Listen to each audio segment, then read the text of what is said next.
שלום לכולם, שמי תומר, רציתי להמליץ על משה שקלנובסקי, האדריכל נוף. משה עזר לנו בעיצוב ותכנון ופיתוח החוץ והגינה. אני מאוד אוהב גינה, צמחים ופרחים, ובזמני הפנוי אני משקיע בגינה. חשוב לי מאוד האסתטיקה והנראות של הבית והגינה. כששיפצנו את הבית נעזרנו באנשי מקצוע שעזרו לנו להגיע לתוצאה יפה ונעימה לעין. נראות החוץ והגינה חשובים עבורי ולאשתי, וכשהם מטופחים זה גורם לנו סיפוק והרגשה נעימה.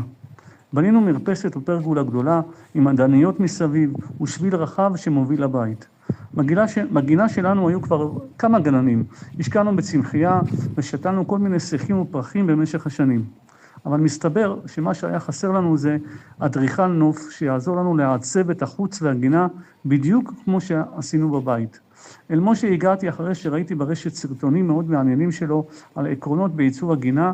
משה פתח לי את העיניים. במקום לשתול שיחים ענקיים שאני צריך כל הזמן לגזום, הוא הציע לעקור אותם ולשתול שיחים קטנים או בינוניים. כמו שמשה אומר, הצמח הנכון במקום הנכון.